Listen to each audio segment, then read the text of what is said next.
Well, there you go. That was to wake you up. Okay, a very good morning to you all, and welcome to this special event to mark the 20th anniversary of Mopan, the Multilateral Performance Network. We have simultaneous interpretation in English, in French, and in Spanish. So if you need that, please use the headsets that I think are provided near your chairs. My name is Mark Edo, and I have the honor of serving as the moderator, or the traffic warden, I suppose, for this session. In this room and virtually, we are graced by the presence of well over 100 representatives, including heads of delegations, permanent representatives, and senior officials from organizations and governments from around the world. We have with us, of course, the president of the Swiss Confederation, Mr. Ignacio Cassis. You'll be hearing from him in the moment. You're most welcome, sir. I'd also like to recognize his colleagues, Patricia Danzi, the Director General of the Swiss Agency for Development and Cooperation, and her colleague at SDC, Christian Frutiger, who's also the Mopan Chair. You're most welcome. Now, before I begin, let me impart some housekeeping notes. We want to make the next 90 minutes as interactive as possible. That means you are also panelists, you're also contributors, so please get your questions or comments to me via the Slido app. I don't know, we might have that come up there. The details of how to participate on a card that's on your chair, there's a little the QR code there, and if you scan that with your phone, then you'll be able to get the Slido app and send your questions or your comments to me, to my phone, and then I'll put them in the mix as much as possible given the time. Now, please keep your phones on silent for the duration of the session, of course. We'll have two panels in this session, and we'll have speeches. So I'd like to please ask anyone who does take the microphone, who does take the floor, to keep their answers or their comments short, please, so we can get through as much as possible. Well, yes, Mopan is 20. The organization plays an important role in assessing how effective the multilateral system is. Its 22 members provide nearly $80 billion a year. That's the bulk of the spending to the multilateral system.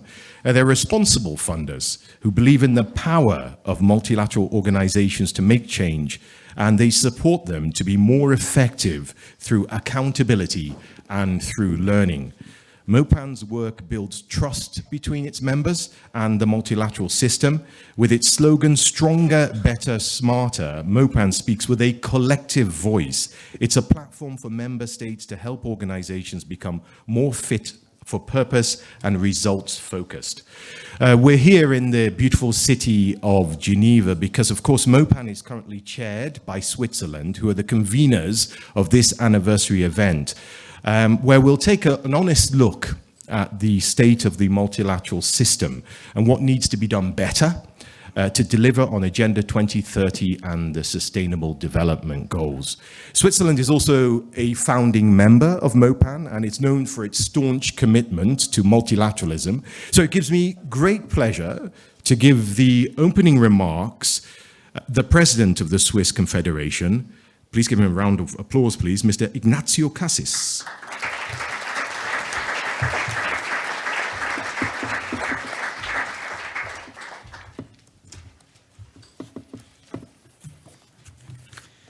Thank you so much, Mr. Edo, for this kind introduction. Excellencies, ladies and gentlemen, welcome, and thank you for having accepted my invitation to the 20th anniversary of Mopan. 20 years ago, I was told, a small group of donors discussed over coffee and later wine how to better assess the performance of multilateral organizations. This is how Mopan was born. Switzerland has been part of it from its very beginning, and I'm proud to see how it has grown. Today, more than ever, I'm convinced of its necessity. Ladies and gentlemen, in the last 2 years, the world has fundamentally changed. We experienced a COVID-19 pandemic. We face a war in Europe. As a consequence of both, we are confronted with energy shortage, food insecurity, and rising inflation worldwide. Not to speak about long-term challenges such as climate change. Moreover, some nations are moving away from international institutions, increasing the risk of turning regions against each other. So here we are today. War, protectionism, and nationalism are taking root, while global challenges require urgent multilateral solutions. How can we address these challenges? We must strive for strong, agile, and respected multilateral organizations. We must adapt multilateralism to a changing world and revitalize it in this new reality. We must set clear goals and rely on scientific data. All that is precisely the raison d'être of Mopan. It is also the reason why we are here today to discuss how Mopan can support an effective multilateral system. Therefore, ladies and gentlemen, the two panels that are about to take place this morning should, in my view, deal the following issues. Firstly, what are the main challenges to development organizations? What solutions to these challenges can be outlined? How does this affect the work of the multilateral development system and of development organizations? And secondly, what support do the actors of the multilateral development system need to be fit for purpose, to be able to deliver solutions to actual challenges? How can they be better prepared through the insights provided by a joint diagnostic tool such as Mopan?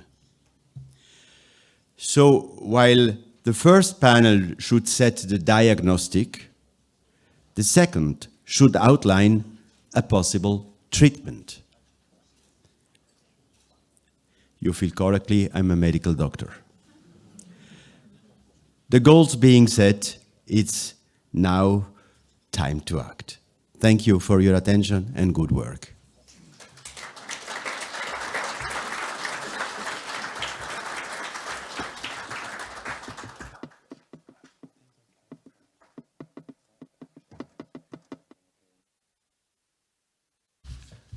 Thank you, President Cassis, for getting us off the ground there. The theme of this Mopan 20th anniversary event is multilateralism at a crossroads, rising to the challenges of today and tomorrow. Now, you can be forgiven if you feel somewhat gloomy about the current state of the world and the future of the multilateral system and the sustainable development goals. From conflicts to COVID, to climate change, these intersecting crises are having a huge impact on the economic and social fabric of our world. We've seen poverty levels shoot up, as President Cassis alluded to. There's a food crisis, there's an energy crisis, there's a cost of living crisis, financing crisis, and dare I say, maybe a crisis of trust. Now more than ever, the multilateral system needs to be better equipped to cope with the tensions of today. It needs to be reinforced. We need global solidarity now more than ever before. As the UN General Secretary put it starkly, I was at COP and he said there at COP27, humanity has a choice, cooperate or perish. And as Suzanne Steenson, head of the Mopan Secretariat, always says, global challenges need global solutions.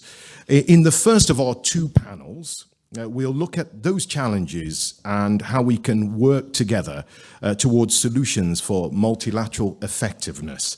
And we have a wonderful panel for you who'll share policies and approaches that could strengthen the performance of the multilateral system and its capacity to respond to this fast-changing world buffeted by a multitude of crises.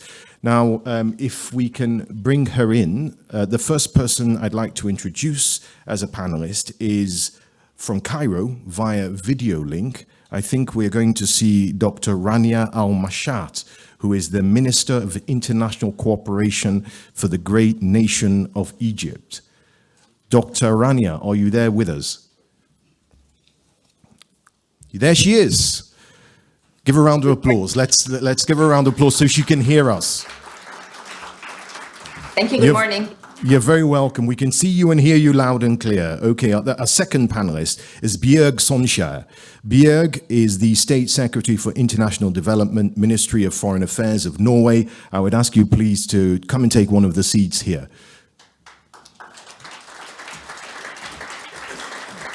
Yes, that's fine. Thank you. The United Nations High Commissioner for Human Rights is here, Volker Turk. Volker, please take the next seat. Volker Turk. Oscar Fernandez Taranco is the final panelist. He's the Assistant Secretary General for Development Coordination, United Nations Development Coordination Office. And the fifth panelist, well, is you. Remember to use the Slido app on your phone to send me questions or comments through the duration of this panel. And also maybe please indicate which speaker you would like the question to, or whether it's a general question. So let's get right to it now. I'm going to stand here for a minute because I like to stand. Okay. In his opening remarks, President Cassis asked what the main challenges were for development organizations in light of the different crises and what are some of the solutions. That's what we want to get out of this first discussion. We want to get a clearer understanding on how best to respond, simply. So you all have 3 minutes. This is what I'm going to be quite a strict timekeeper. 3 succinct minutes to answer that opening question about the challenges and about the solutions. And I'll start with Bjørg, Norway's State Secretary for International Development. Go ahead. Thank you very much, Chair, and it's good morning, Excellencies, friends. It's great to see everyone. This is what multilateralism is about, isn't it? That we meet and we discuss and we talk, and finally we can do that after a couple of years of pandemic. It's great to be here. International cooperation is very much on the top of Norway's agenda, as it is also very close to my heart. And I've described myself as a fan of Mopan. And here, being here together, being in a place like Geneva, it's obvious that multilateralism is important and it hardly needs any explanation. But we don't need to look very far beyond the luck before we see a quite different situation. Looking back, I mean, what the architecture that we are discussing and that we are part of was set up after the Second World War. It's been around for a while, and since then, as you know very well, has been a constantly evolving network of agreements, of organizations with multiple functions. And we've seen, and Norway, as a country that puts great emphasis on the multilateral system, we've experienced this as an arena where states can promote interests and seek peaceful solutions to conflict. It's a system through which states can meet and cooperate on common challenges. We've seen how this has been a source of new standards and new rules as the world has changed and evolved. And finally, but not least, the multilateral organizations also compile and share facts and analysis that we use actively to solve problems. So it's so important that we have that description of reality and have that data and analysis that help us direct our efforts to the real problems. But to do this, we need to foster trust. So we need to make sure that our international cooperation is relevant, legitimate, and productive. We've seen that trust diminish when international organizations either are viewed as incapable of acting, are viewed as inefficient, or are viewed as not being representative. And given the current crises, I mean, the moderator and His Excellency, the President of the Swiss Federation, outlined the challenges that we are facing quite well, that I think are quite succinctly. The world has changed a lot in the last couple of years. And on top of the climate crisis, COVID, as well as now the war in Ukraine that is affecting all the efforts in this area, I believe we can add another layer that the COVID pandemic added to all this, and that was the inability to meet. And it's so important that we meet and have discussions to foster trust. We will talk about also all the other institutional arrangements that are so important for us to trust each other, for us as Western countries to be able to have trusted and good discussions with our partners in other parts of the world. And when we can't have those discussions, it really it unravels. So I think the COVID pandemic has that additional dimension of undermining the trust that we need more than ever to be able to build what we need to face the challenges together. Now, for the international multilateral system, I believe without change and reform, many of the organizations we have today may not survive. And we need to make sure that the system is fit for purpose so that that member states do look to the multilateral system to address our needs. And that's where Mopan is so important. I see that the moderator getting... Yeah, I'm going to come back to you, but on that point of meeting, I think we should have more meetings like this, Mopan. I think this is the first Mopan meeting of the sorts, and let me make the first proposal that we have many more of these. Now, let's bring in Rania Al-Mashat, Egypt's Minister of International Cooperation. Hopefully you can still hear me, Dr. Rania. Let me start by saying congratulations on hosting a successful COP27. Please, a round of applause for Egypt. It was an incredible, and also it was, I guess, a clear reminder of the critical role collective action plays and how we're all sort of dependent on each other for the solutions. Now, you've always emphasized, Dr. Rania, the importance of multi-stakeholder country platforms to achieve those partnerships, those effective partnerships that we need. Now, reflecting on your experiences in Egypt, what role do these sort of country platforms and governments play to ensure that we can cooperate more collectively? Well, thank you very much. It's a pleasure to be with you. Given that I have full conviction in multilateralism, it's 4 a.m. here in Washington, D.C. I'm not in Cairo, but I wanted to join all of you because, as you correctly mentioned, there's no way to meet the challenges we are all facing unless we work together. And COP27 was a fantastic, another example of how the world could come together. It happened at a very difficult global backdrop, but the number of participation, whether it's from the political leadership, the number of presidents we had, the number of private sector companies, the number of participation from regular participants just showed that climate is important on the agenda, and that when there is a common issue, it does entice people and stakeholders to come together. You mentioned country platforms, and absolutely, I feel that despite all the the challenges regarding multilateralism, is it still alive? Is it still working? The system is broken but needs to be fixed. We can go on and on that list, but I like to take items which have worked, try to talk about them and see how we can scale them up even more and push them forward. What is extremely important is that when we talk about multilateralism, we're also emphasizing country ownership.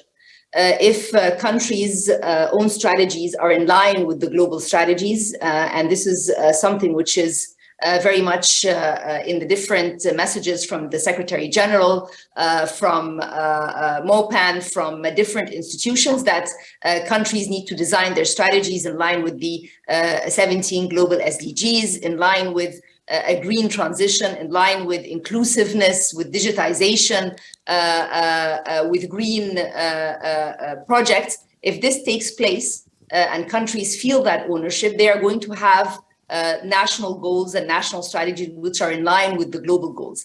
If this happens from country to country to country, then we will be able to find a multilateral system that actually paves the way for the achievement of national strategies in line with the global goals.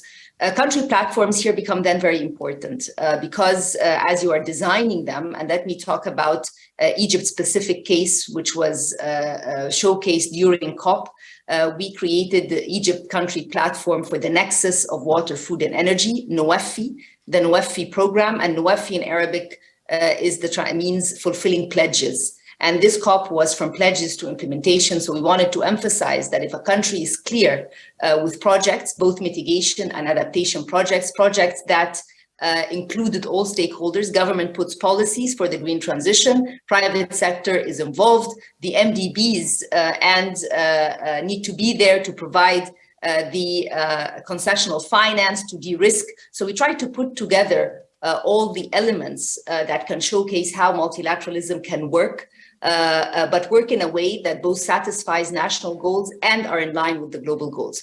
There is no, here different stakeholders have a role to play. Governments have to be clear with their strategies, have to be very open to changing policy if required, to be able to be in line with the very fast changing global dynamic. Today, if you're trying to access finance, whether you're a government, a company, or a regular citizen going to the bank, your project or your modality needs to include green in it, needs to be saving some sort of CO2 emission or trying to push for a goal that makes a climate action alive. Knowing that and understanding that, companies or governments need to integrate these themes in their own work. And then MDBs or different financial institutions will be able to respond accordingly. We're not saying that they're perfect. And I think one of the key outcomes of COP27 was trying to emphasize what is more needed from multilateral development financial institutions to do more. You mentioned many crises, be it COVID, be it today what we're seeing in food security, etc. And we will only be able to push forward and overcome these challenges if financing is available and if the cheap financing is available to be able to push the development goals. 2 points to make. First, climate and development should come hand in hand. They are not mutually exclusive.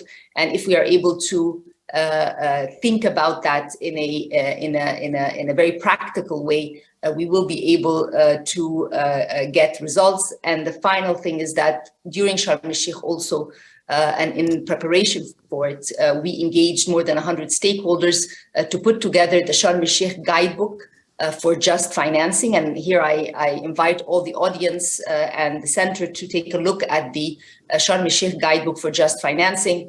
It describes the how, not the why. It's not why aren't the pledges going to implementation? It's describing how we can make them go into the implementation phase by countries being clear, by private sector being clear, by MDBs being more forthcoming, and by philanthropy, which is another very important stakeholder today in the climate action and in development finance in general, to be able to be there. So I invite everybody to take a look at the guidebook.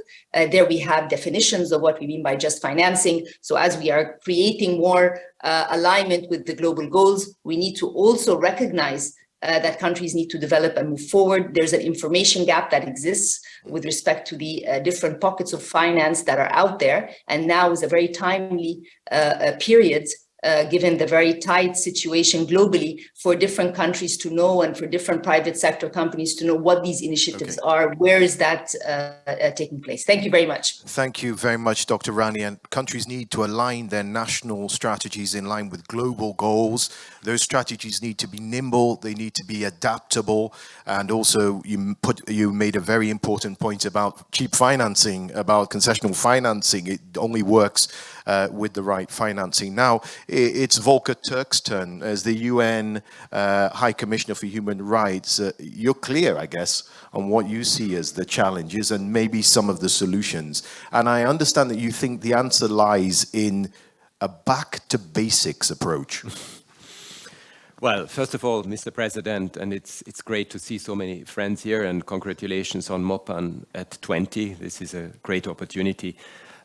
Before I go into some of the solutions, let me just share with you a quote by Antonio Gramsci, which I think reflects quite well where we are at in this world. As you probably know, he said when he was imprisoned, "The old has not yet died, the new is not yet born, and in between is a monster." Which gives us hope, because there is something to be born, and we know that what needs to be born is effective multilateralism. And I think we all know about the analysis. In fact, there is a lot of analysis written about the current state of affairs.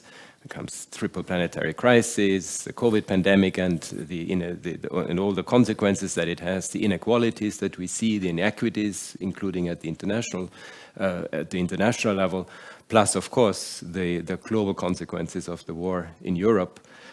So we know about the analysis. I think it's always harder when we are trying to find solutions to it. And what I would like to share with you is perhaps some suggested ingredients for it. The first one is to learn the lessons from these crises. I mean, there isn't enough work done on precisely that. You know, what are the lessons? What has worked? What has not worked? Especially after COVID happened. I remember I was in New York at the time. There was this feeling that we have a new San Francisco moment, because it's sort of the pandemic has brought the world to its knees. It has affected everything globally. It has shown us interconnectedness. So there should be a new multilateral system that emerges that responds to it. Well, it didn't quite happen, because a lot of other things happened afterwards, and we forgot that there was a need for a new San Francisco moment. The second is long-term versus short-term. We do not have in our current systems enough long-term thinking. And it is always, and I mean, to my politician friends, I think you know that very well, there is this electoral cycles that determine what happens within the next couple of years, but doesn't allow enough to look at much broader horizons. And then the issue of intergenerational justice comes in, and young people, as you know, are constantly clamoring for that. They want to be heard. They also want their own interests to be taken into account, including their children's interests. The third is governance. We need a whole renewed focus on governance, both at the national level and at the international level. At the national level, you probably saw in the common agenda of the Secretary General report, there was a whole emphasis on the social and renewal of the social contract at the national level, anchored in human rights. I think we need to give it a lot more substance, and we see in so many situations and around the world where there's social unrest, where there's lack of trust. So back to basics. Back to basics on that, but it's back to basics with a plus. It's a 2.0 back to basics. It's not simplistic. These things are quite complex. And the third one is a combination of policies. We have very siloed approaches, including both at the multilateral level, but also at the national level sometimes. And there's a lot more work to be done. If we have one goal or two or three or four, what type of combination of policies do you need to have aligned so that we actually achieve the goal? And on climate change, this has become particularly obvious. That's it. Thank you. Perfect. And I think that was a perfect, succinct 3 minutes. Thank you very much. Last but not least, it's the turn of Oscar Fernandez Taranco, the UN Development Coordination Office. So in your 3 minutes, Oscar, on the challenges and the solutions, can you tell us how the reforms of the UN development system is impacting multilateralism? Yeah, thank you. So let me start by thanking you, Chair, and to the distinguished crowd here present, Mr. President, and colleagues, friends, and colleagues. I mean, what is common about all these challenges is the impact it's going to have on our common agenda and the SDGs, which are receding in real time, and most likely this will prove to be an elusive goal altogether unless we change track and accelerate and rethink the way we're doing business. So I think extremely important that governments and people are turning increasingly to the UN as a source of support, of reference, and at the heart of this new multilateral system that Volker and others have referred to, it lies the UN. And here, just to pay tribute to Mopan and to its own work, actually, on the efforts of the Secretary General's rollout of the UN reform, because the report of 2021, I think it was extremely incisive, very profound in terms of what is working and what still needs to work. And so just to pay special tribute that for the UN, these type of independent evaluations of what is working, what lessons we're taking or not, becomes hugely profound, important for our governing boards, for the member states, for the UN agencies, funds and programs, to really see, how much progress we're making against agreed upon governance mechanisms. And here, just to note that particular report did pay tribute to how much more coherence and much more efficiency and effectiveness the UN system was starting to show as a result of these reforms. But just because we only have 2 minutes, the 3 key challenges I'd like to put here. I mean, because I think the way we're doing business today for sure is not going to deliver on the SDGs. And next year we have a SDG summit, and we're going to really have to do a lot of soul searching to see what needs to change. The first, I believe, is the issue of partnerships, how much they need to be scaled up. We cannot be approaching the SDGs as we did with the MDGs. The projectized approach is just not working. We need a much more strategic partnership, less fragmented, more joined up actions, which goes around the issues of alignment around national ownership, national priorities, but joint assessment, joint planning, joint programming, and scaling up the level of ambition. We're still going around the SDGs as little small projects here and there, and this is not going to add up. The second is the need for behavioral and cultural change. We need to break the silos. We need to break the silos of how we approach these MDGs among the different goals, but also the financing construct that exists around humanitarian development, peace and security, and I would say even human rights. That this is literally creating fragmentation, silos, competition for resources, because again, a lot of the aid is coming in a very earmarked fashion, driving projects. Projects will not deliver the SDGs. Which brings us to the last important part, which is the predictability, the quantity and the quality of financing. And here I would like to, sort of stress how important it is to finance the core mandates of agencies, funds and programs so that they can deliver on the normative and we can deliver on the expertise required. And here we need to end, and I think this would be a big challenge going forward in the next 3 days. We need to end this era of projectized earmark funding, which is driving behaviors and implementation that will not deliver on the expectations. Thank you, Mr. Chair.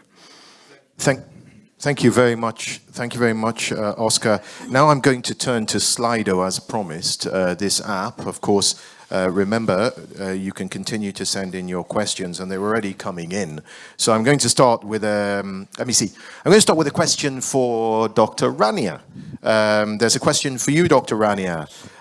By the way, you're in Washington at the US-Africa Leaders Summit, I guess, Biden's Africa Summit.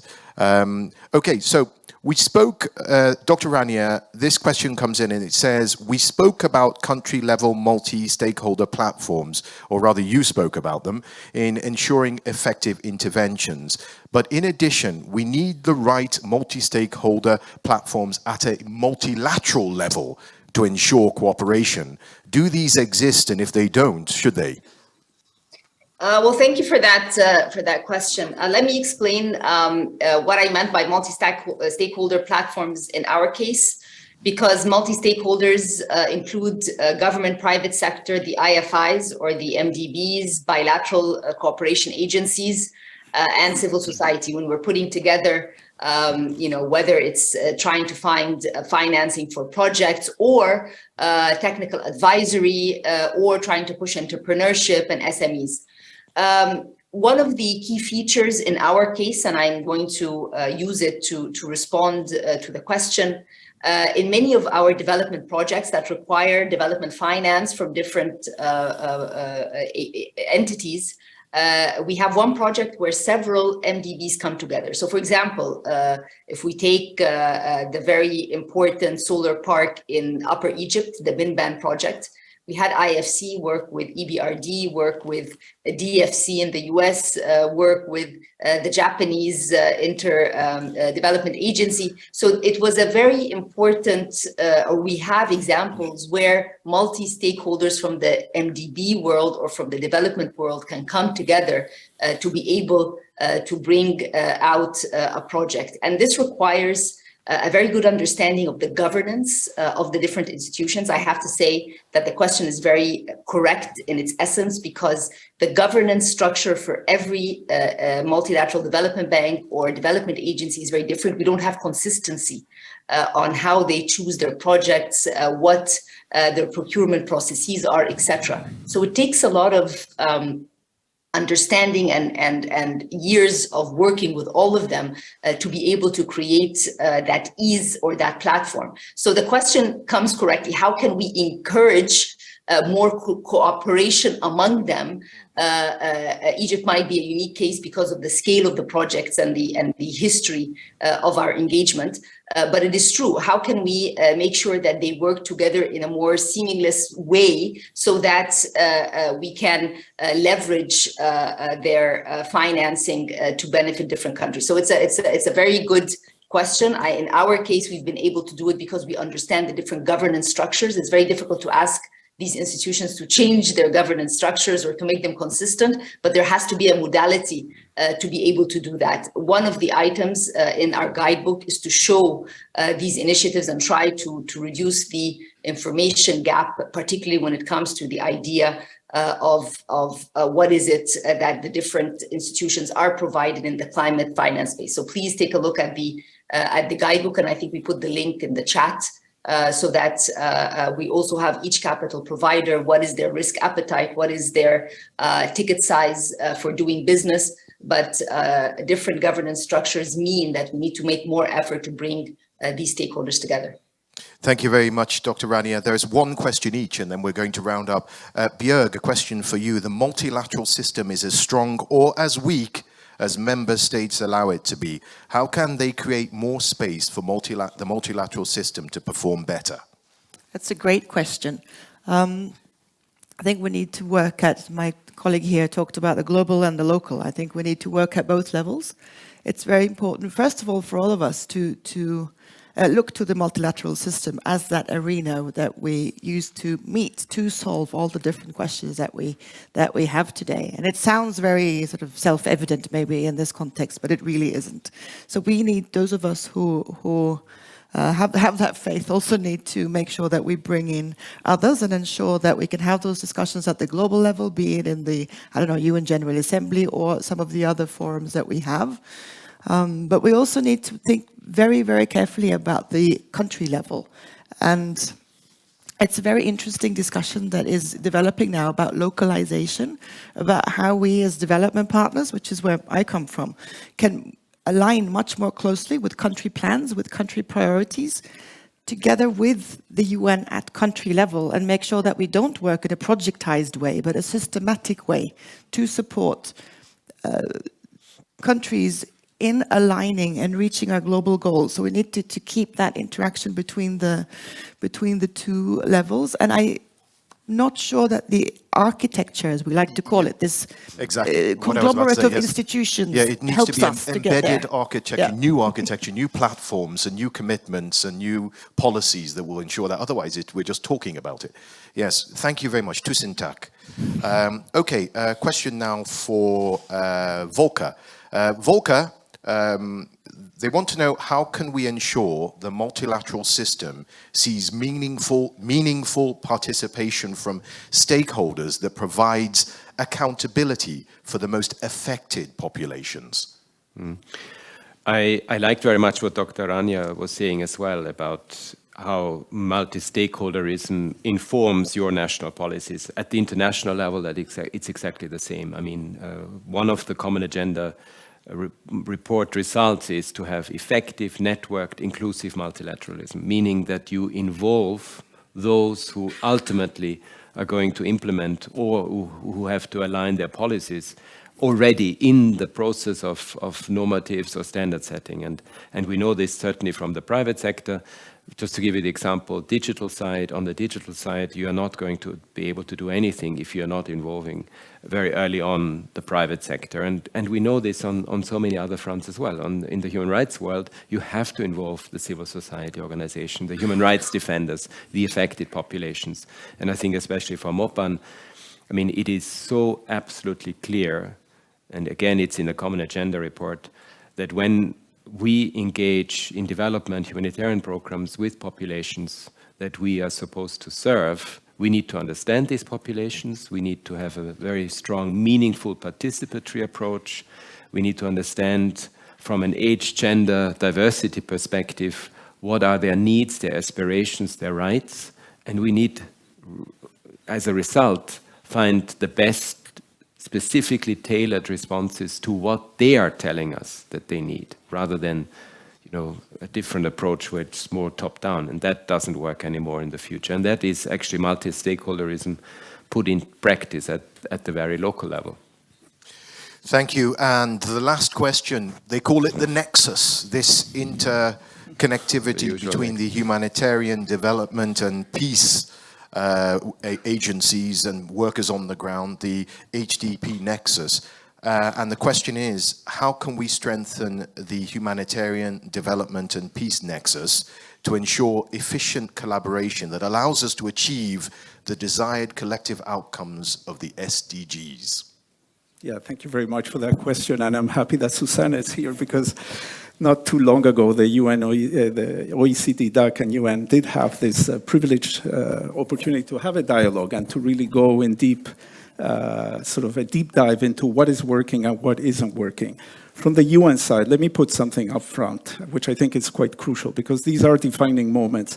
And the centrality of the resident coordinator system is fundamental in this new construct of effective multilateralism, as the opportunity actually to have in-country, working closely with governments, but the many stakeholders involved in collective solutions. I mean, the convening ability of the resident coordinator is fundamental here. It's fundamental because it will drive coherence among the 35 UN agencies, funds, and programs, the UNDG sort of construct.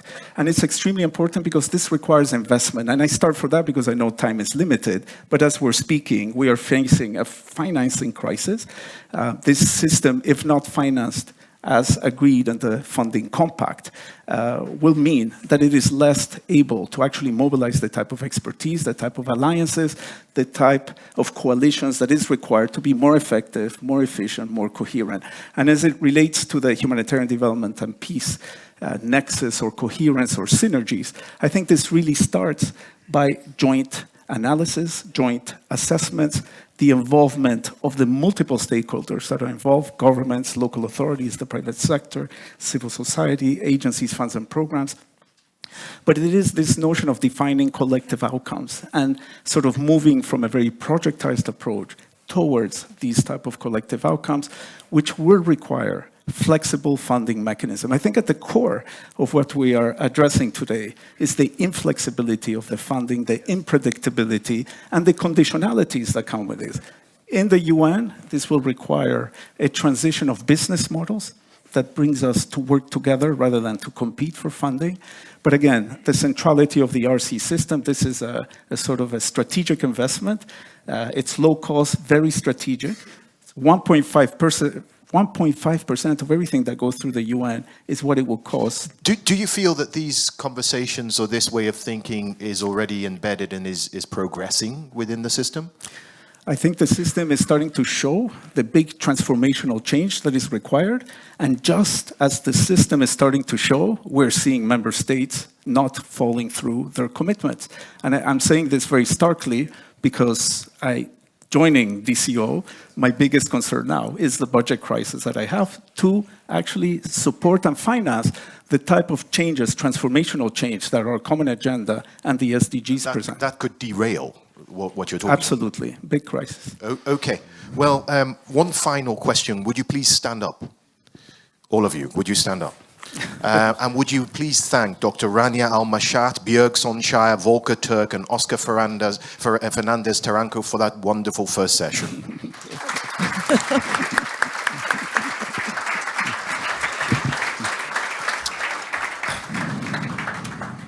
Now, Mopan is an independent body that's governed by a steering committee composed of representatives of all member countries, and it's served by a permanent secretariat. The secretariat is hosted by the Organization for Economic Cooperation and Development, OECD, and it's bound by its administrative rules and procedures. So, on this, the 20th anniversary of Mopan, please turn your attention to the screens as we have brief remarks from the OECD Secretary General, Matthias Cormann, on how Mopan has contributed to strengthening the multilateral system over the years. Roll that video. Distinguished colleagues, members of the Multilateral Organization Performance Assessment Network, friends all, very warm congratulations on your 20th anniversary. For 20 years, Mopan has demonstrated OECD's shared values in its work with 37 international organizations. Its unwavering commitment to strengthening the multilateral system, driving better performance informed by data, and working together as a network of engaged shareholders. Global challenges require global multilateral solutions. And yet, as the title of this event says, multilateralism is at a crossroads, one marked by interconnected short and longer-term challenges. The COVID-19 has caused tragic loss of life in every country, with the World Health Organization recording over 6.6 million deaths to date. 1.9 billion people live in fragile contexts, including 73% of the world's extreme poor. And despite some progress made at COP27, the climate change still requires much more ambitious and globally better coordinated action. In parallel, the human costs and the worsening impacts of Russia's war of aggression against Ukraine are devastating, imposing a very heavy price on the world. To meet all of these challenges, we must work together. Improving the performance and results of the multilateral system and its institutions must be a global priority. And that is why Mopan's work is so important. Allow me to focus on three priorities for the future of Mopan, building on the lessons learned from the past 20 years. First, Mopan members need to come to a common view on what a successful multilateral system looks like in today's geopolitically more polarized world. Second, Mopan members need to agree on how to make the $80 billion US, which they invest each year into the multilateral system, go further, have a bigger and better impact. We need to ask what type of financing is required and how it is best applied. Third, Mopan members need to define how they will use their collective voice to have the greatest possible impact. Mopan members represent the shareholders and funders of the multilateral system. We all, as stakeholders of multilateralism, have the responsibility to drive better performance and results which address the world's most pressing challenges. There is much we can accomplish together. There is much we must accomplish together in the next few decades. Thank you. And thank you very much for that video message. Now we turn from Matthias Cormann to the second panel. and final panel, where we explore what stakeholders expect from the multilateral system as we head towards 2030 and beyond. And I'll be asking our four excellent panelists how the multilateral system and its stakeholders can work better together to implement some of the solutions that we've already heard in our first panel. We'll also zone in on Mopan and how Mopan can play its part to improve multilateral performance. Now, your panelists, remember, by the way, as I said, you're the fifth element, so please keep sending your questions in. That was excellent on the Slido app. Your esteemed panelists are, and I'll call them one by one to take the seats, starting from the second closest here. Felipe Lazzarini, Commissioner General, United Nations Relief and Works Agency for Palestine refugees in the Near East. It's not easy this morning, so he needs a round of applause to encourage him. You're sitting down, he's having to do all the hard work here. So Michelle Soumalis is the assistant to the administrator of the Bureau for Policy, Planning and Learning, USAID. Welcome, Michelle. Susanna Moorhead, you heard her referenced before, is the chair of the OECD Development Assistance Committee, DAC. She's right here as well. Very welcome. And last but not least is my dear friend, Achim Steiner, the administrator for UNDP, United Nations Development Programme, who I think, I might get this wrong, but I think he's also in Washington and he's joining us remotely. Let's see if he pops up here and he can hear us. Achim, are you there? I'm here. Good morning to you. Can you hear me? Yes, and we can see you. Are you in Washington? It's 5 a.m. in the morning there, isn't it? Or something? No, I'm in New York. But, you're in New York. Dr. Rania and I, we are in the same time zone, so a lot of sympathy. Excellent. Lovely to see you again, Achim. I think I saw you last at UNGA, so very welcome to join us for this, our final panel at Mopan's 20th. Now, ladies and gentlemen, you have 3 minutes to answer the first opening questions, which was posed by President Cassis earlier in the program in his opening address. And just to remind you what those questions were, he said, what support do the actors of the multilateral development system need to be fit for purpose to enable delivery of solutions to these chronic challenges that we face in this world? And how can we better be prepared through the insights provided by joint diagnostic tools, such as what Mopan provides? So those were the questions that he had in his opening salvo. And I'll start with Felipe. Felipe, you're the head of UNRWA, which has been delivering public sector-like services to refugee populations for, 70 years now? And it's a really unique mandate that you have. What's needed from the different actors in the multilateral development system to be, as President Cassis said, fit for purpose to respond to these challenges of our times? Thank you, and thank you, President Cassis and colleague, for inviting me for this relevant discussion. It's nearly 75 years. In 2024, we will commemorate the 75th years of UNRWA. So still a long way to go for Mopan, I guess.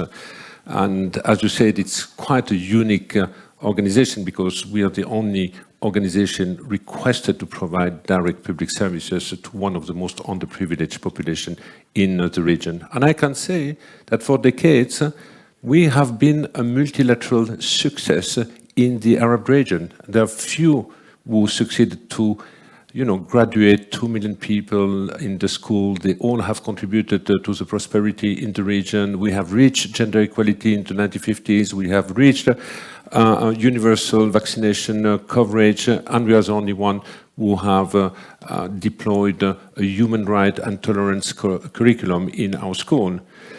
Now, the business model of this organization has been that, on one hand, we provide public-like services, education, primary health, social services, and we are funded through voluntary contribution, in fact, like an NGO.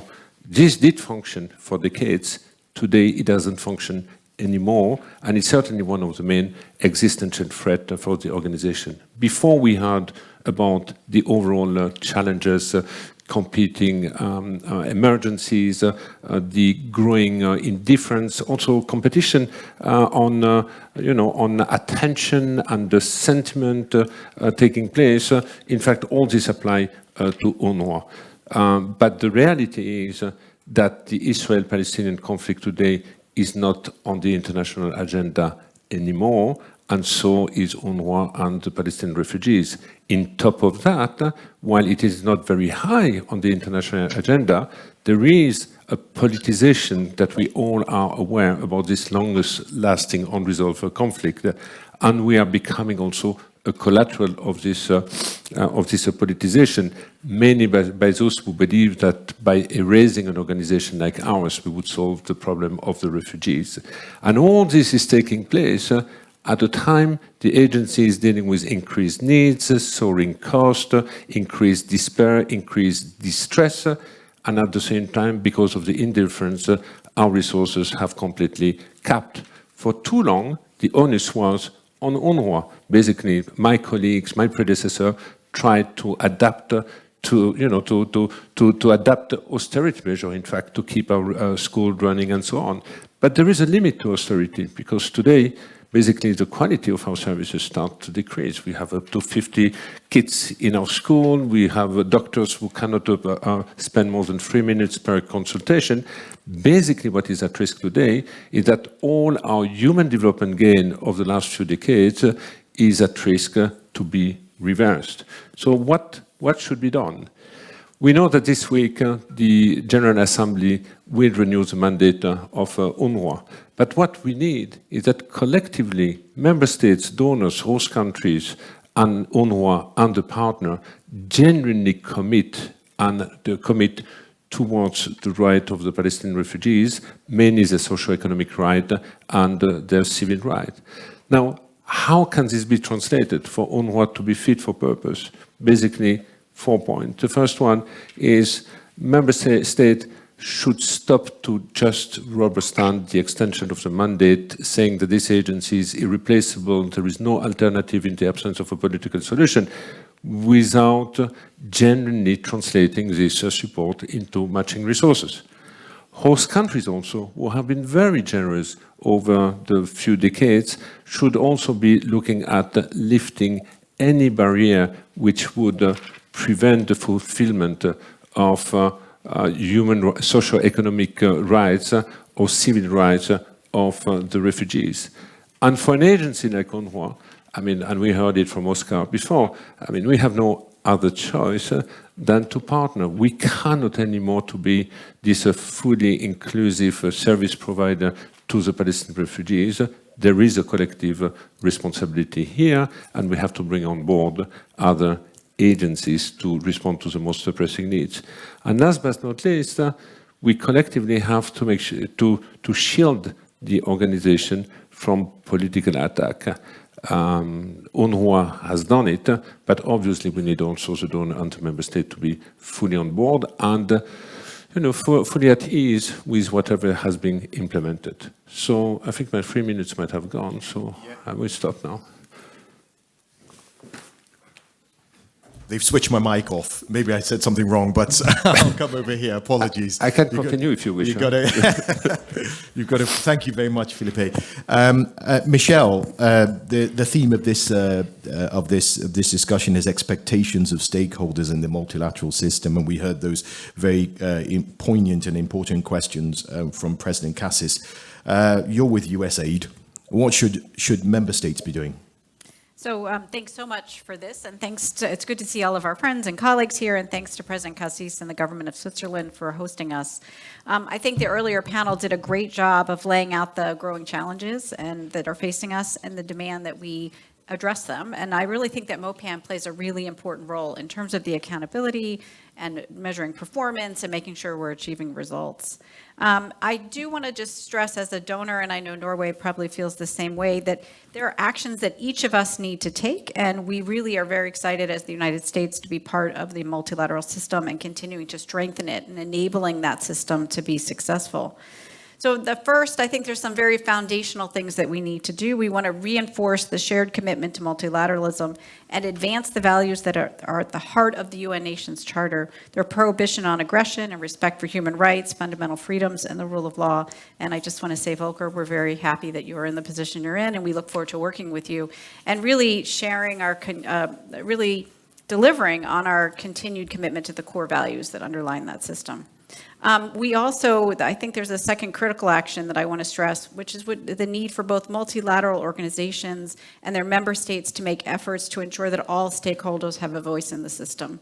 We're here today, this week, with many of our colleagues, and we're going to be making a commitment to locally led development in our own bilateral programs, but also in the multilateral system. There's already been a commitment on the humanitarian side through the Grand Bargain, and we are very happy to be part of that and to be reinvigorated into that.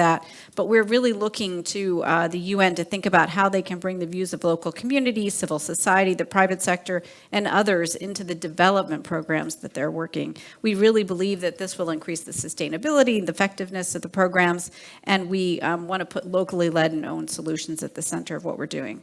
And thirdly, we are very focused on the need for the multilateral system to really respond to the needs of the day and see what's happening and be iterative as it moves forward. One of the issues that we're very focused on, and we hope that, and we know that other stakeholders are also focused on, is addressing the issue of sexual exploitation, abuse, and harassment in the UN system.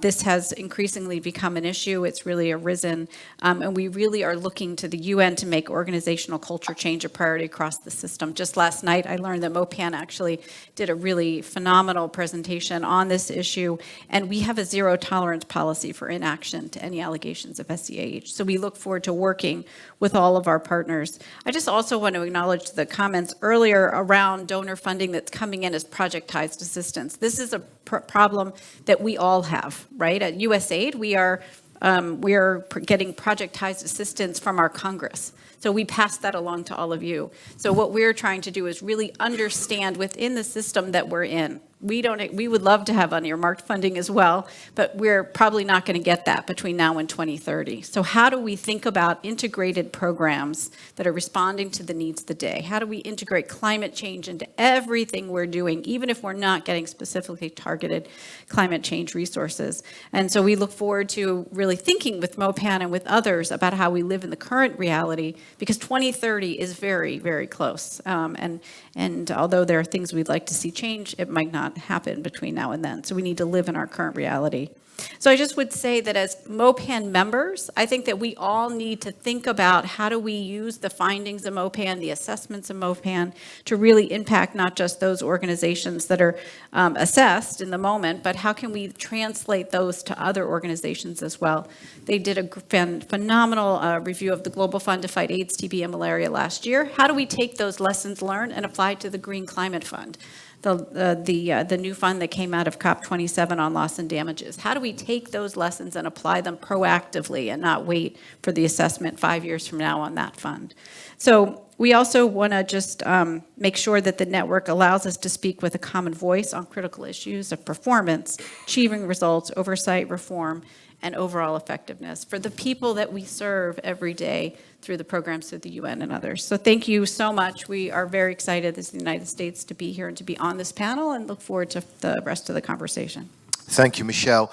The UNDP administrator is sitting patiently by over there in New York. Akim, the UN Secretary General has a clear vision for the future of global cooperation. It's called Our Common Agenda. How does that agenda support more effective multilateralism, and where should our focus be as we collaborate, I suppose, to respond to these pressing challenges? And I guess my final question is, what should multilateral actors be doing differently? Thank you, Mark. President Garcia, Excellencies, dear colleagues, very good to join you. And to answer perhaps in a very brief way, it is a renewal of multilateralism and the promise of multilateralism and the partnership surrounding multilateralism. I think that is perhaps the best way I can very quickly summarize what the Secretary General set out in our common agenda, and also what the Summit of the Future will aim to address, including next year also the intermediate focus on the Agenda 2030 and also the Sustainable Development Goals. But I think in many respects, it picks up on the points that have been made by all the previous panelists. And if you allow me for a moment, Mark, to use an analogy, since we often talk about the effectiveness, the efficiency of markets, of private sector entrepreneurship and investors' lenses on what is happening in the world, back to the conundrum that is facing the development partnership, the global development partnership that we are really focused on today, and where the Secretary General is also repeatedly appealing to the world to recognize the centrality and the foundational value of multilateralism, of a network multilateralism, but also a multilateralism focused on the future. Very briefly, I think we have already heard about it. One of our greatest problems today is that we are stuck in a kind of short-termism that is actually undermining the very purpose of what we consider a development partnership. And I would like to very much emphasize that we need to finally move beyond a paradigm of development aid as a sort of financing rationale, far more towards a investment, a co-investment in the future of development paradigm. And I think this is going to be critical if you're going to actually achieve what we set out to do with these international partnerships. The lack of adequate capital, as one would call it, in the markets, we have heard from Martin, Susanna is also there. The harsh reality is that we are still on average somewhere between an ODA of 0.2 to 0.4 over the past decades. We have never percentage, obviously, of GNI, as it is now referred to, gross national income. And if you set that against the challenges that we have defined for development cooperation, eradication of poverty, dealing with an energy transition, an energy revolution in the world, the challenge of pandemics and health crisis, the introduction of digital technology, the revolutions that are fundamental to inclusive, equitable development, then clearly we are setting up an agenda for international cooperation on development almost set to fail. And I think this has to be addressed today, because we cannot continue to argue on the one hand that we are investing in development advances, progress, more equitable, more sustainable development, and then have essentially a level of capital that is totally inadequate. Thirdly, and here a message also, because we are meeting in the context of Mopan, and my greetings also to our colleagues who do this work so extremely well and professionally. I think we have to also evolve the lens with which we look at development, sometimes from where Mopan inevitably looks at the parameters of development effectiveness and effectiveness of institutions, all given, all absolutely relevant. But sometimes we apply a microscope to an issue and an arena that requires, at least at the same time, also a 360-degree view, and perhaps sometimes a set of binoculars, in order to look at the future of development and help the international institutions that Mopan assesses on behalf of the partners to actually be viewed in terms of their relevance to what is happening in the arena of development. And I end by just saying, Mark, I think what many who will lead the political discussions in many countries of the OECD today clearly notice there is a lack of public confidence. The social compact or the development compact is deeply questioned. UNEP's Human Development Report has pointed to that sense of insecurity among 6 out of 7 citizens. We have to reestablish an understanding of what multilateralism, what public institutions, why international organizations, in fact, are so relevant. At the moment, we are risking losing them on the back of short-termism, crisis management, inadequate capital, and in a sense of focus sometimes on, yes, important aspects of how you operate an agency and institution, but it has to be embedded in a more rational and more realistic assessment of input versus output. Thank you. Thank you, Akim. Let me move on to Susanna now. You're the chair of the OECD Development Assistance Committee, DAC, and the overarching objective of DAC is to promote development cooperation for the implementation of the 2030 Agenda and the SDGs. And I guess the vision for you is a future in which no country will ever depend on aid. And that's a sort of, in the future, that is what you're working towards.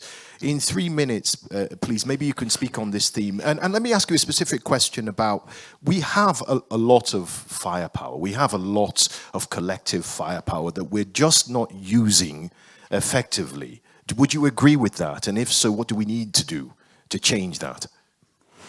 Okay, thank you, and thanks for this invitation. It's and to our Swiss colleagues, Patricia hosted a wonderful ministerial meeting for us in Neuchâtel last June, where we talked about these issues as well. I think the beauty of the scenery helped to tame Gramsci's monster a little bit.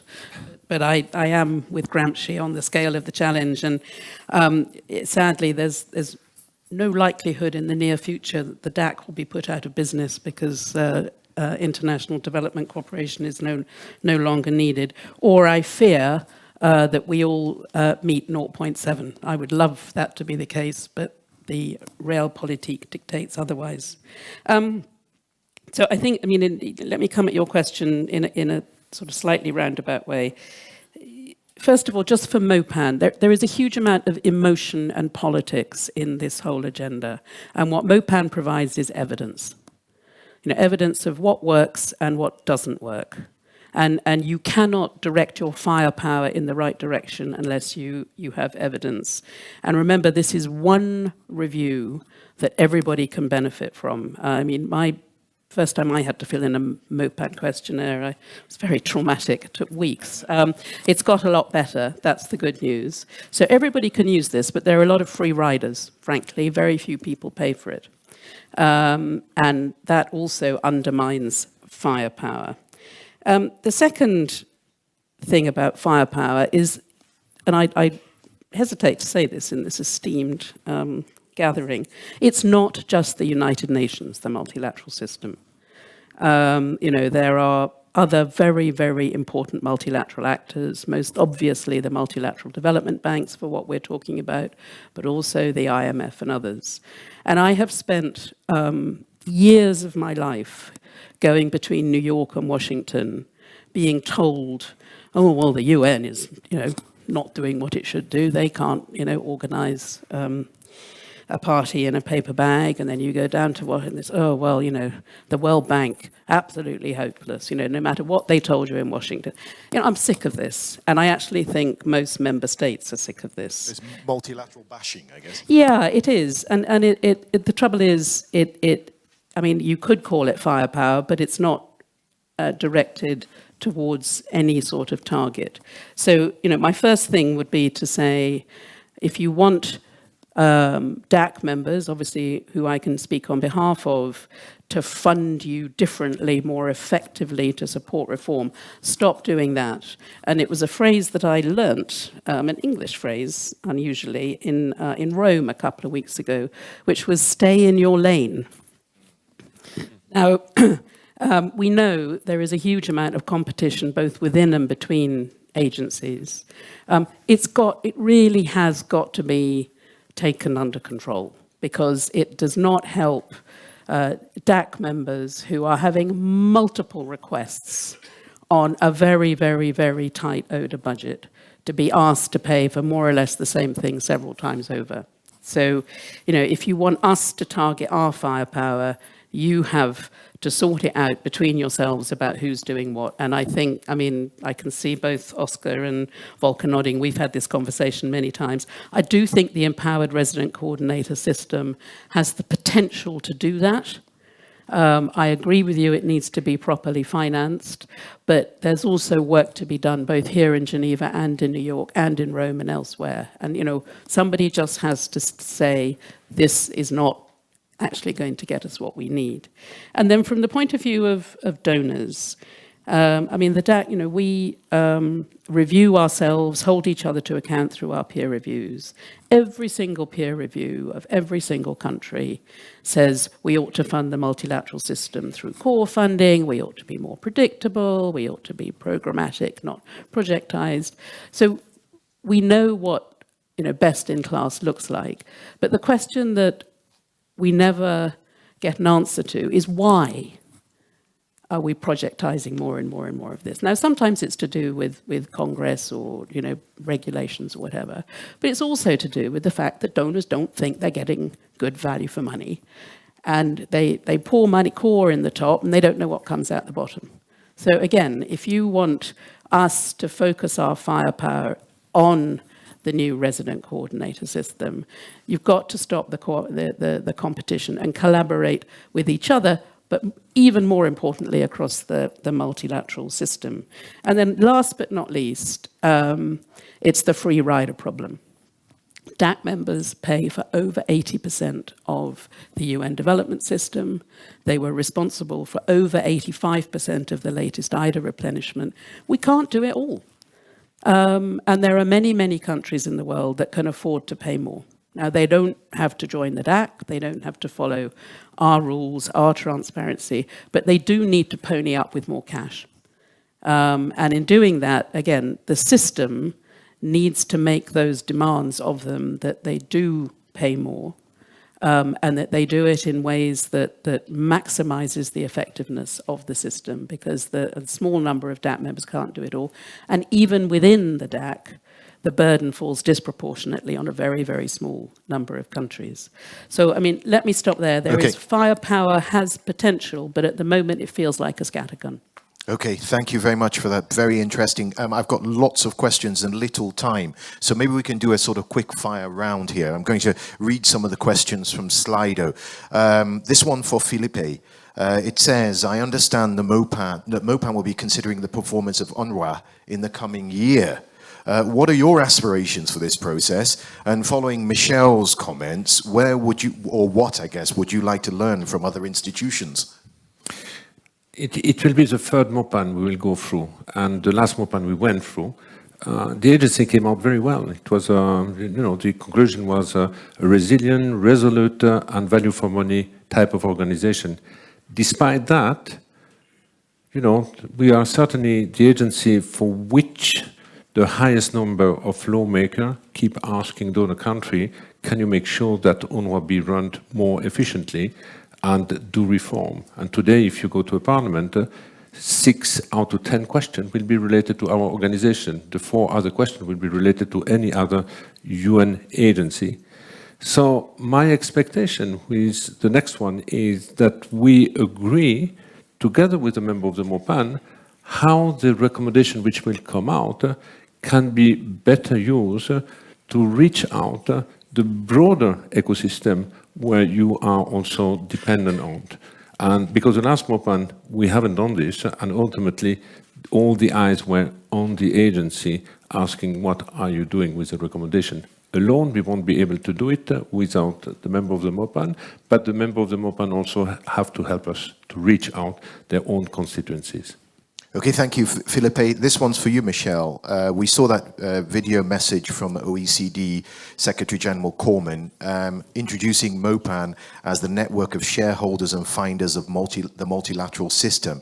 But this question says, but strengthening Mopan's inclusiveness to other stakeholders in this room could enhance buy-in to Mopan's findings.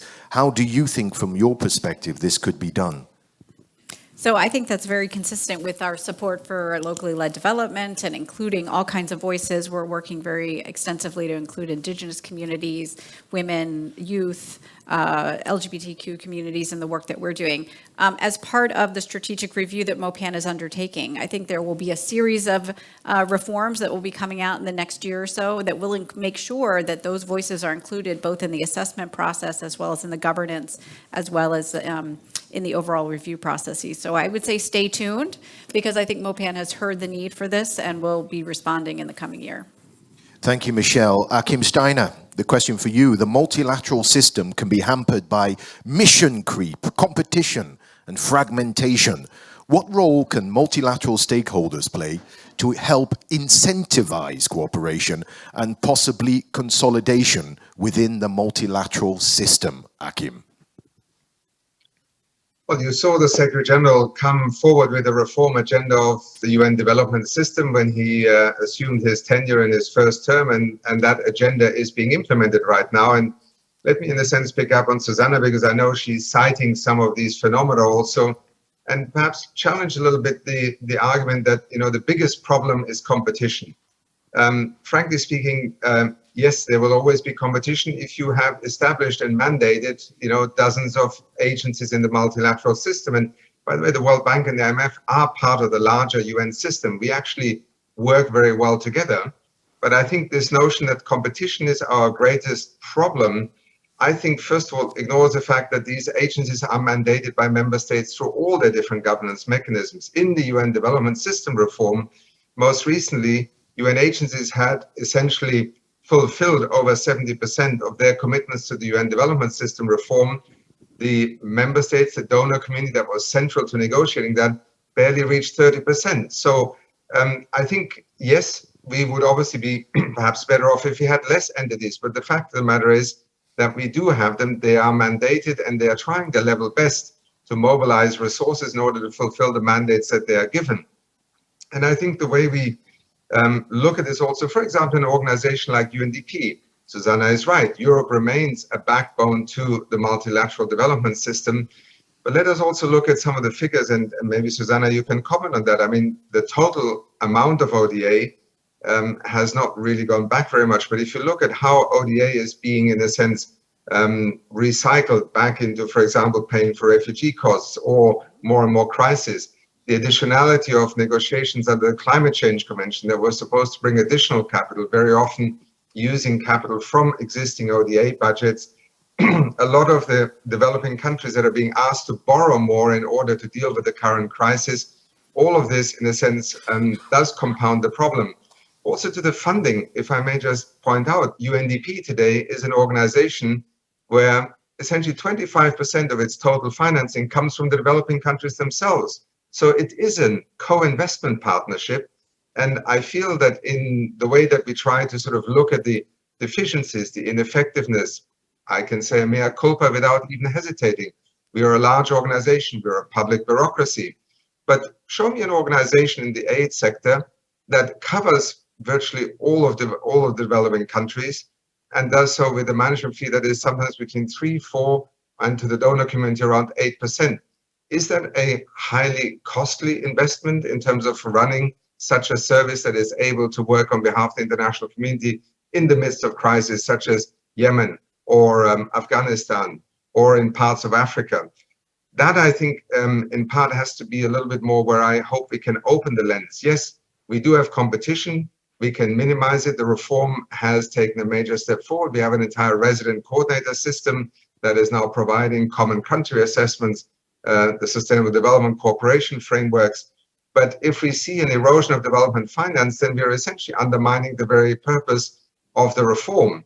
And that is the reality right now, dear colleagues. We are defunding the development system at one of its most serious development crises in the post-war era. And that is something that we have to confront, not necessarily through evaluations, but through a public discourse with the public in the countries that need to believe in this system through results, effectiveness, transparency, but also a commitment. Thank you, Akim. Last question. We're very short on time now, so if you could do this in 2 minutes or less, I appreciate it. Susanna, this one's for you. The first panel highlighted the importance of trust in the multilateral system. While there is clear responsibility on multilateral organizations, sorry, my phone has just closed. 1 second. Once again. The first panel highlighted the importance of trust in the multilateral system. While there is clear responsibility on multilateral organizations to ensure this, what can member states do to support the strengthening of trust within the multilateral system from your perspective?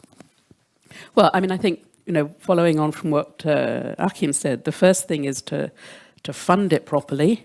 I wish we had more ODA, but we don't. So we have to use the resource that we have as well as possible. And we have to get many more countries shouldering the burden, rich countries that don't contribute very much. I think the second thing is to strike the right balance. But, it's very fashionable, multilateral bashing. DAC bashing is very fashionable as well. It's a sort of contact sport. So I think it's very important to focus on where things really do work. And there are some fantastic examples. And I would loop back to Mopan there, because I think Mopan demonstrates that. And I think thirdly, it is to have an open and candid conversation with the entire membership of the multilateral system about why we're in such a difficult place, and that it's very hard. It's very hard to justify why in-donor refugee costs are gobbling up money that should be going to Yemen. But I mean, that is the reality. And as ever, we're trying to find the sweet spot between the political reality of member states and what they can, let their citizens work with, versus the almost unbearable challenges on the multilateral system. But it's about a dialogue and financing. Susanna Moorhead, Felipe Lazzarini, Achim Steiner, and Michelle Soumalis. Please give them a round of applause, please, for the final panel of the Mopan 20th anniversary. We're close to the end here. If I can ask you, please, to take your seats. We're coming close to the end. We just have one or two more things to do. Now, I invite to the podium Mopan's Head of Secretariat, Suzanne Steenson, to deliver the Mopan 20th anniversary address.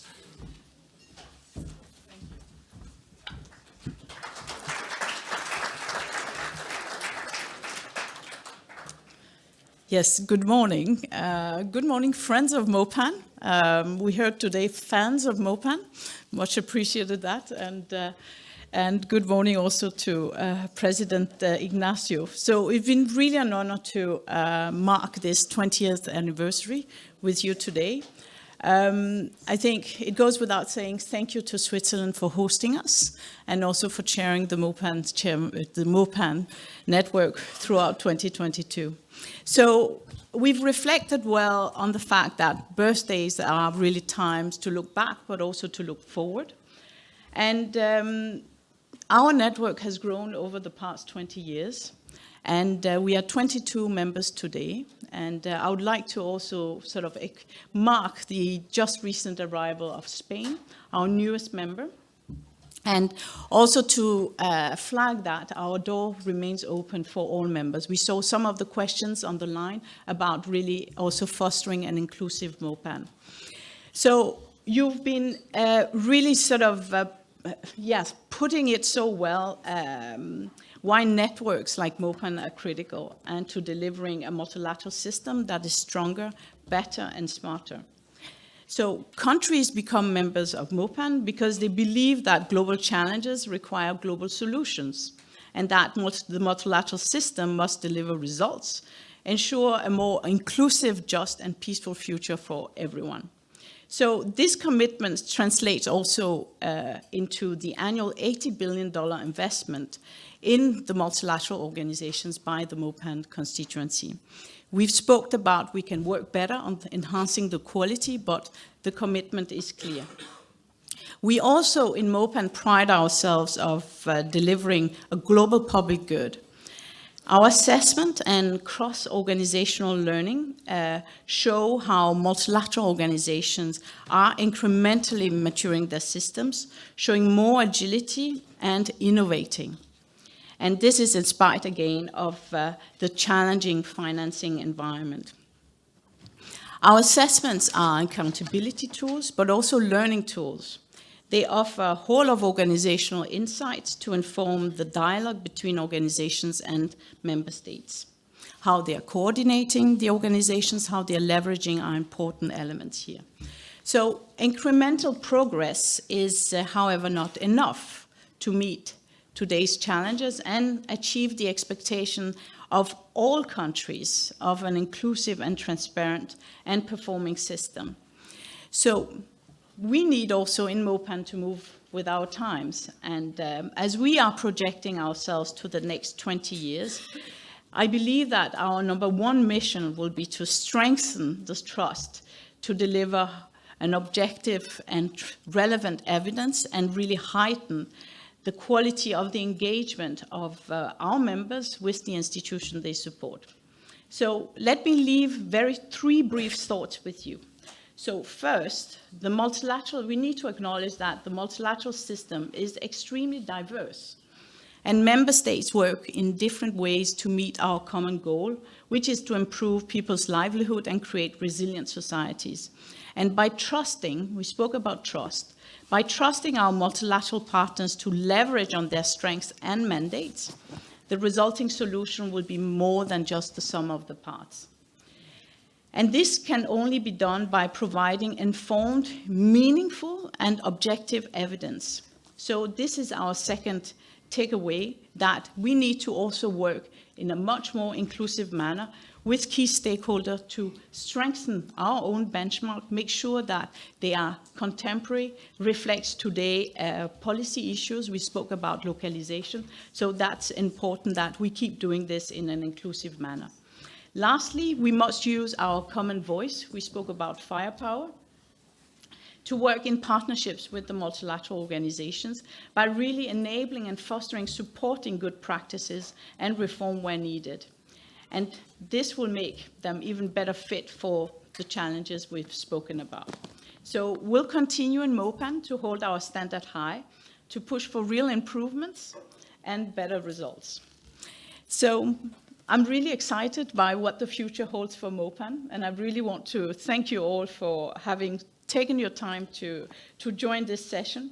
And I hope that this is the beginning of a conversation where regularly we'll touch down again to really sort of ensure that we are calibrating Mopan going the right way. So I want to extend a special thank, if you allow, moderator, to the Swiss presidency and President Ignacio.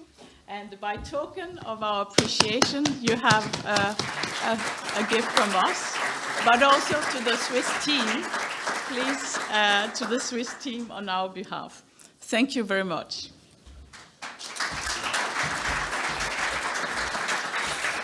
Thank you so much, Suzanne. A wonderful day. I just want to wrap up very quickly on some of the key takeaways I think that we've learned here, and then we'll take a photo, a family photo. So President Cassis, you'll be right there in the middle. We've learned that we must work together to solve today's urgent global challenges, and they require a strong multilateral system. Effective multilateralism needs to be born with new architecture. We heard a lot about creating new architecture approaches, policies and proposals. We need to learn from the lessons, what hasn't worked, what has worked, and we need to turn them into making commitments to deliver real actions. These include adopting multi-stakeholder approaches, focusing on governance, someone said, at the multilateral and at the national level, and aligning those two, as Dr. Rania said, so that they're in tandem. To make these solutions happen, we've got to rebuild trust. Let's admit that trust needs to be rebuilt, which is where Mopan plays a very key role. Multilateral stakeholders need to have independent evidence to help them make the change, make the case for reform in the multilateral system, and to ensure that it is fit for purpose and that it can deliver results and that it's better, smarter, and stronger. And going forward, I would say that my advice, as I said at the beginning, is let this be the first of many strategic dialogues for Mopan. The best relationships are built on communication, and that's what we did here today. So I want to say happy 20th birthday to Mopan. I think I can officially say this event is closed, except for the fact that now I would ask my colleagues to bring all the panelists and specific guests forward here for the family photo. So a round of applause, please.